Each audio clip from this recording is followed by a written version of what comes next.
Salamun alaika, keselamatan untukmu wahai ayahku.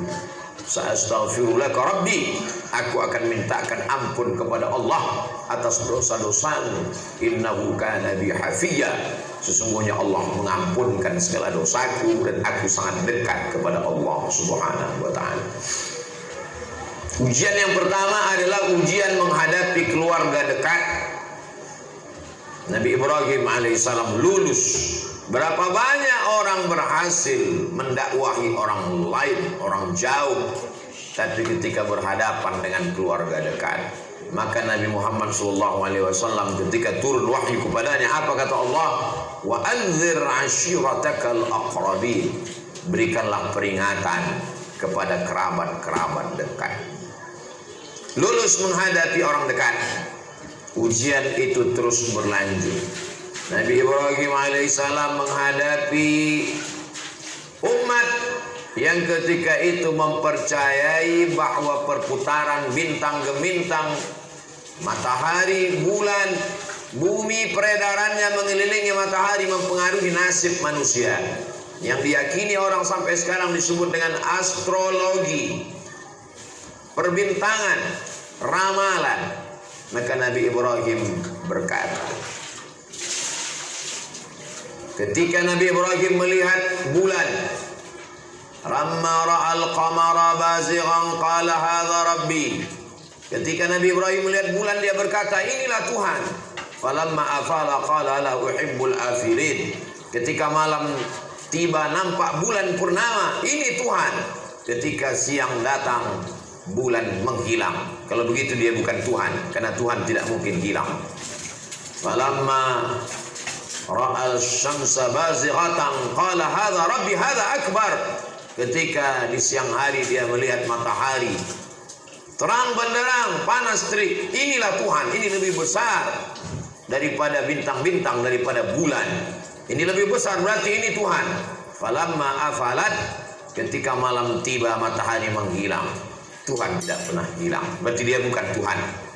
Ada sebagian orang mengatakan Nabi Ibrahim sedang mencari Tuhan. Nabi Ibrahim bukan filosof yang mencari Tuhan. Sedangkan nabi-nabi menerima wahyu yang dikirim Allah Subhanahu wa taala melalui malaikat Jibril alaihissalam. Lalu mengapa Nabi Ibrahim mengatakan bulan Tuhan, matahari Tuhan, lalu dia sendiri yang membatalkannya? Dia ingin menjelaskan logika akal bahwa matahari bukan Tuhan, bulan bukan Tuhan, bintang gemintang bukan Tuhan.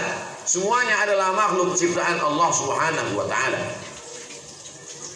Nabi Ibrahim sedang diajarkan dan mengajarkan kepada manusia bahwa yang menghilang, yang lenyap, Allah Subhanahu wa taala hayyun maha hidup, la yamutu, tidak mati, kekal selama-lamanya.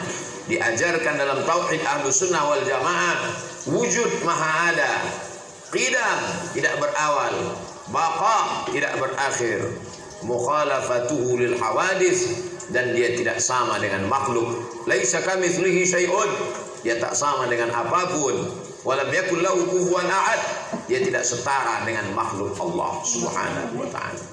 Nabi Ibrahim menghadapi umat yang menyembah bintang gemintang dan dia lulus berhadapan dengan mereka. Argumentasi mereka patah, dipatahkan oleh kekuatan akal Nabi Ibrahim. Ujian itu datang silih berganti.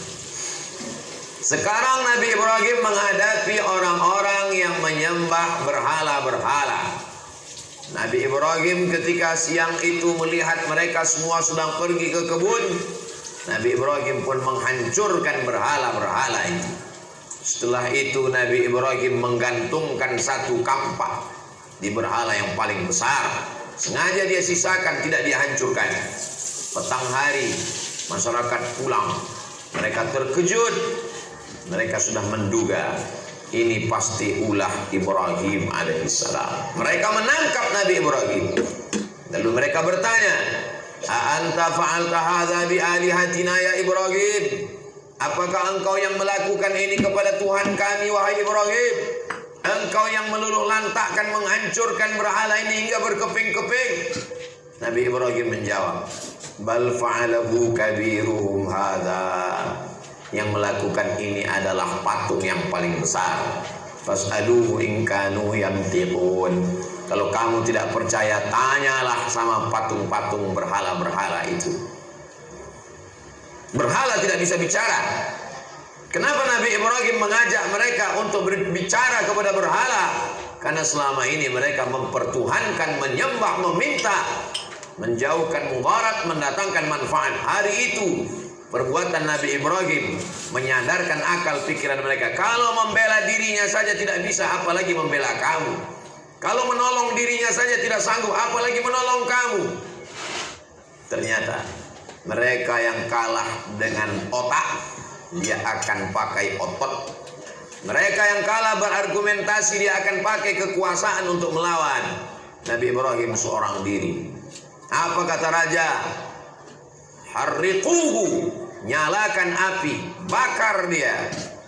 Saat itu mereka pun memasukkan Nabi Ibrahim alaihissalam ke tumpukan api unggun yang siap meluluh lantakkan darah, daging, tulang, kuku Nabi Ibrahim. Ketika itulah mukjizat datang. Apa kata Allah? Ya nar, wahai api, kuni bardan, jadilah engkau sejuk, wasalaman, selamat ala Ibrahim, terhadap Nabi Ibrahim. Hakikat api adalah membakar. Saat itu tabiat api ditundukkan Allah. Nabi Ibrahim keluar dari api yang menyala dalam keadaan kedinginan.